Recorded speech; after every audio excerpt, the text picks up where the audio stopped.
السلام علیکم گائز، کیسے ہیں آپ سب؟ آئی ہوپ کہ آپ سب ٹھیک ہوں گے۔ تو دعا ہے میری کہ آپ جہاں رہیں خوش رہیں، آباد رہیں، مجھے بھی اپنی دعاؤں کا حصہ بنائے رکھیں۔ تو جناب آج میں آئی ہوں شاپنگ پہ۔ کچھ میری ایک فرینڈ ہے جس کی بیٹی کی شادی ہے، اور بس شادی کی جو ہے سیزن اسٹارٹ ہوا ہے آج کل۔ تو جناب شادی کی تیاری خوب زور و شور سے ہے، تو میں نے سوچا کہ کیوں نہ میں آپ کے ساتھ جو ہے کچھ آج کا ولاگ بھی شیئر کرتی چلوں۔ آج کا تو نہیں، یہ 2-3 دن کا میں ملا کے کر رہی ہوں۔ مختلف بازاروں میں ہم گئے ہیں اور شاپنگ کر رہے ہیں۔ تو بس جی ساتھ ساتھ جس طرح سے میں اپنی دوست کے ساتھ شاپنگ کر رہی ہوں اور بیٹی کے جہیز کی تیاری ہے، تو بس میں یہی دیکھ رہی ہوں کہ کس طرح سے ایک ماں اپنی بیٹی کے لیے چھوٹی سے چھوٹی چیز کا بھی یاد رکھتی ہے اور خیال رکھتی ہے کہ یہ بھی لے لیں تو وہ بھی لے لیں، کہ ہماری بچی کو کسی بھی چیز کی کمی محسوس نہ ہو اور اگلے گھر میں جا کے اسے کچھ بھی ایسا کسی بات کا سامنا نہ کرنا پڑے کہ جی تمہارے جہیز میں یہ نہیں ہے تو وہ نہیں ہے۔ تو پتہ نہیں کیا ہو گیا ہے ہمارے معاشرے کو اور کس طرح کے رواج بن گئے ہیں کہ یہ تو کچھ سمجھ نہیں آ رہی۔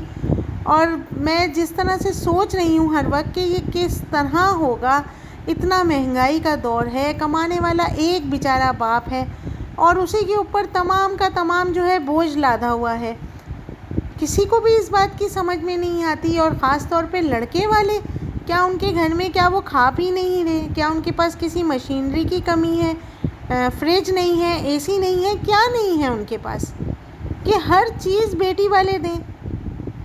یار حد ہو گئی ہے کہ ایک ایک چیز آپ یقین کریں کہ میں دیکھ رہی ہوں کہ میری دوست نے واش روم کے لیے جو ہے بالٹی، ٹب اور مگ وغیرہ یہ سب بھی خریدا ہے۔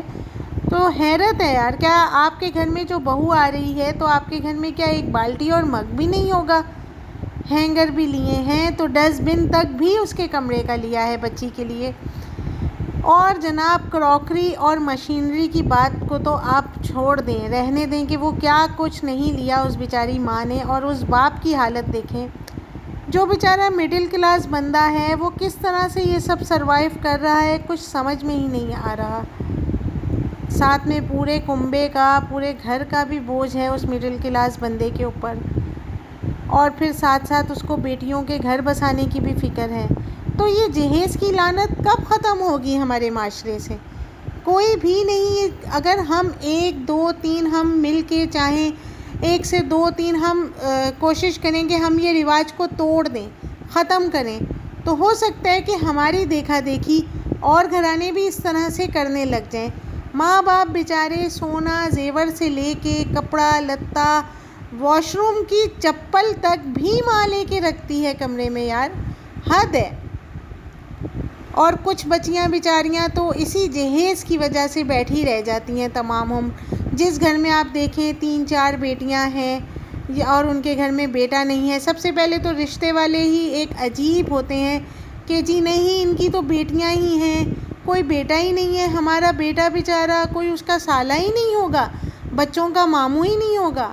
ارے آپ یقین کریں، میں نے کسی کو اپنے جاننے والی کو ایک کسی کا رشتہ بتایا نا ان کے بیٹے کے لیے، تو انہوں نے مجھ سے یہ کہا، ارے نہیں بھائی ہم تو اس علاقے میں نہیں جائیں گے، بہت اثر پڑتا ہے ننیال والوں کا، ہم تو اب اس علاقے میں نہیں جائیں گے۔ ارے بچی آپ نے اپنے گھر لے آنی ہے، اپنے گھر میں رکھنی ہے، ننیال بیچارے کو اللہ دے گا پتہ نہیں جب تک وہ اچھے علاقے میں آ جائیں گے، یا آپ نے اپنے بچے کی خود تربیت کرنی ہے نا، آپ ننیال والوں پہ کیوں ڈیپینڈ کر رہے ہو؟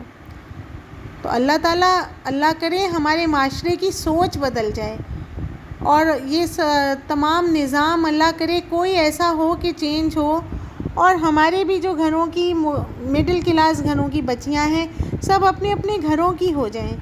بیچاریاں بوڑھی ہو جاتی ہیں گھروں میں ماؤں کے بیٹھے بیٹھے، اور ان کے رشتے نہیں ہوتے اسی جہیز کی وجہ سے۔ یہ جہیز کی لعنت کو ختم ہونا چاہیے۔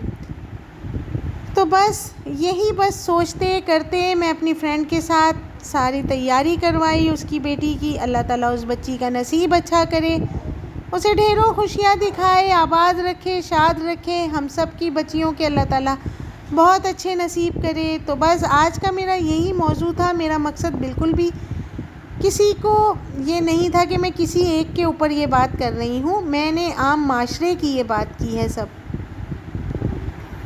تو کیسا لگا آپ کو میرا آج کا ولاگ؟ مجھے ضرور بتائیے گا کامنٹس میں، کون کون میری بات سے ایگری کرتا ہے یہ بھی ضرور بتائیے گا۔ اللہ حافظ۔